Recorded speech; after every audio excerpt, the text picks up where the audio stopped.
Hello, beautiful viewers of the Book to Write YouTube channel. Welcome back. Thank you for joining me today, and I'm really excited to finally talk about a book that I've mentioned several times, which I started reading a couple of weeks back and finally finished last night. And that book is Inheritance from Mother by Minae Mizumura. And what a book. I've had a little bit of a fascination recently with Japanese culture, Japanese cities, trains, whatever it may be. And I had read Minae Mizumura once before, quite some time ago, a book of hers called An I Novel. And true to form, it follows Mizumura's interest and educational background in literature and often serves as a homage to some form of literary trait. For example, an I novel, which is a genre of novel originating in Japan. And likewise, Inheritance from Mother, which was originally published as a serial novel, which is something that you don't get too much in modern times. And essentially what that means is it was released in parts weekly in the local newspaper. And the fascinating thing about it is that the book, again, serves as an homage to the serial novel. And in fact, a massive subplot of the book is a serial novel called The Golden Dragon, which has these characters that are then reflected by characters within Inheritance from Mother.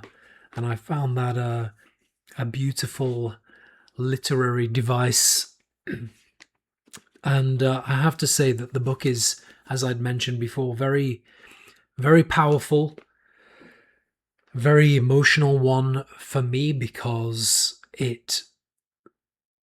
first part of the book deals primarily with the health, sickness, and eventual death of the mother and the two sisters, the protagonist Mitsuki and her sister Natsuki, who are interacting in different ways and have different complicated relationships with the mother, and of course get to the eventual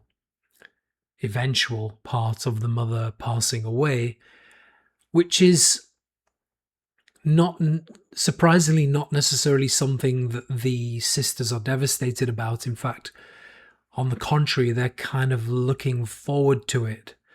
Of course, that's very complicated to say when you're talking about a parent, but I think it's also a very brave thing to write about, because I think it's something that probably a lot of people feel. And that's really the topic that the novel tackles, is that balance of trying to live your own life, of trying to juggle your own financial responsibilities, your work responsibilities, your freedom and your desire for happiness, with the need to take care of a parent who is older or sick or whatever it may be.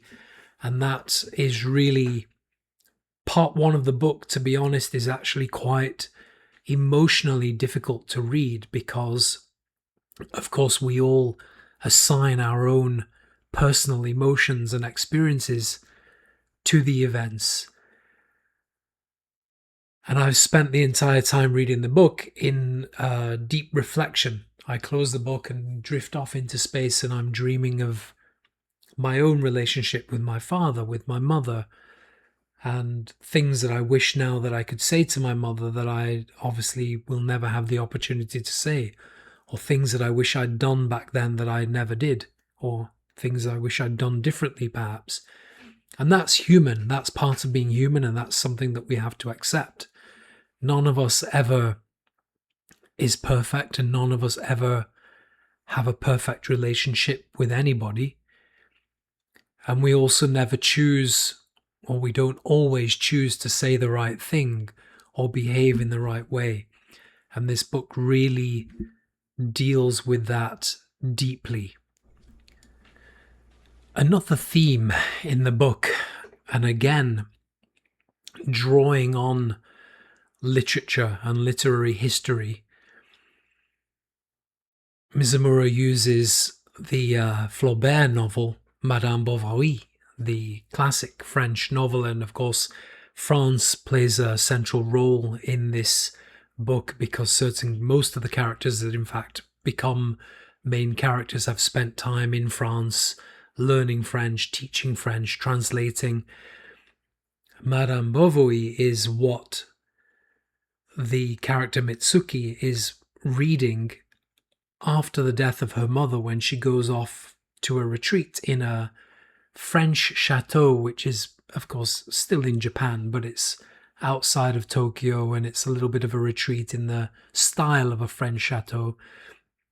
Coincidentally, he's reading this novel, which again is a rich reversal of what is actually taking place in the book, because Mitsuki had, just before her mother became sick, discovered that her husband was in fact having his third affair. But this time it's really difficult for Mitsuki to accept because it's with a younger woman, and Mitsuki's dealing with all of the complications of entering or being in your 50s, your mid-50s, feeling older, feeling more invisible in society, simply being replaced by somebody else. And of course, trying to put this aside while she's dealing with the sickness and eventual death of her mother. And then reading Madame Bovary, which is, of course, the famous French novel about this married couple, Emma Bovary, who becomes disappointed, wants more from life, expects more from life, comes from something of a wealthier background, but marries a very simple, plain, boring farmer, and eventually begins to have an affair and descends into chaos and despair from there.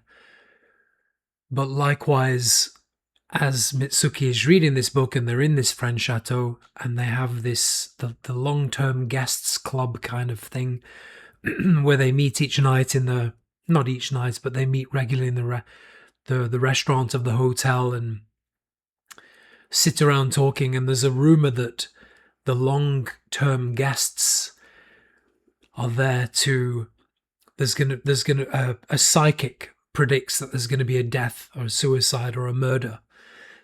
And so, of course, that becomes a theme on top of the other themes of who's going to commit suicide, who's going to disappear, who's going to be murdered, who's going to die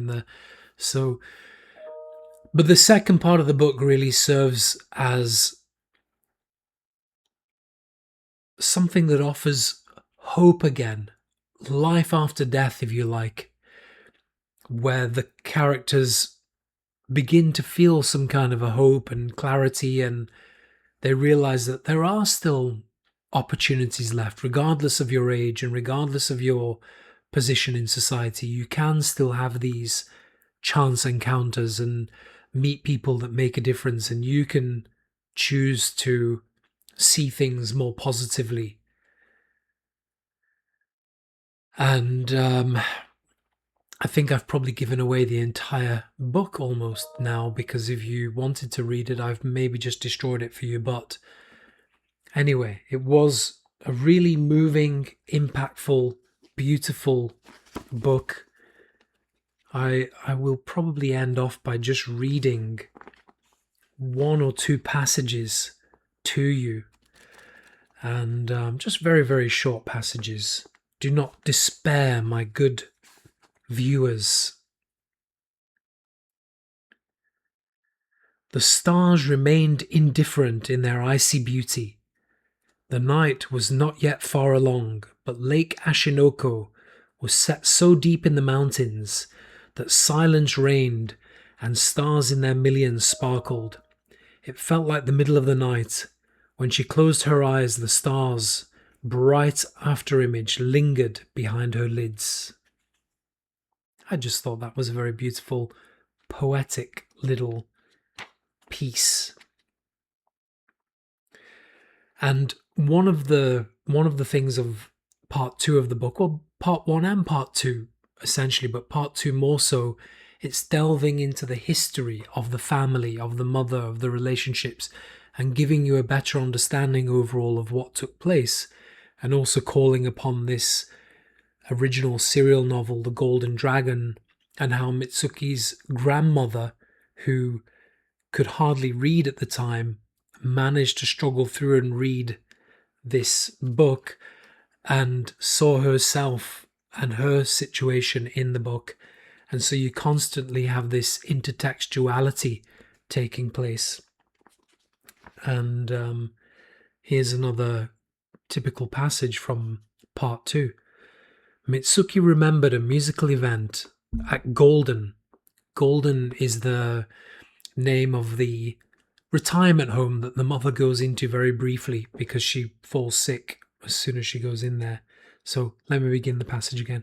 Mitsuki remembered a musical event at Golden, at which a woman around 90 years old kept asking her 60-ish daughter, "When's your father getting home?" Each time the daughter patiently replied, "Mother, he's been dead for 17 years. Eventually, Mitsuki had been moved to say, "Perhaps she might find it reassuring if you told her he'll be home soon."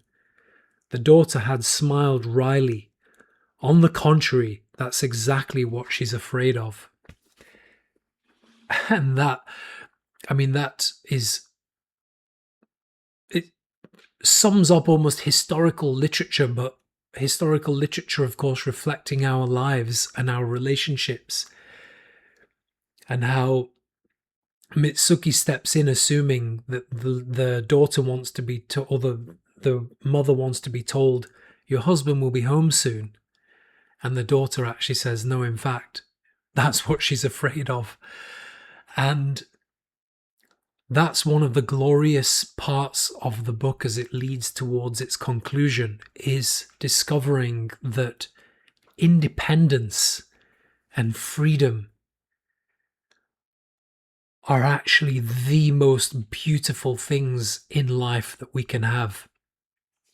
And I think from a personal level, I know it's not easy. I know not everybody has the same opportunity. I know not everybody is, even though our laws may say people are equal, not everybody's equal. There's a famous song that says everybody's equal until you measure it. So it's not easy. But if there's one thing that you should strive for, that I think everybody should strive for in life, that parents should tell their children to strive for, is independence. Be financially independent, be intellectually independent. Seek independence over a relationship, over a home, over children. Independence, that is the most crucial key to life and happiness in life, above all these other traditional, conventional aspects that we are told that we should seek and search for and achieve, which eventually just lead to disappointment, pain, misery, hurt. Anyway, go out there, read Inheritance from Mother by Minae Mizumura. Let me know what you think of it. Be kind, be gentle. Have a great day, great weekend, great week, whenever you may happen to see this. And thank you for bearing with me, watching and listening. Take care.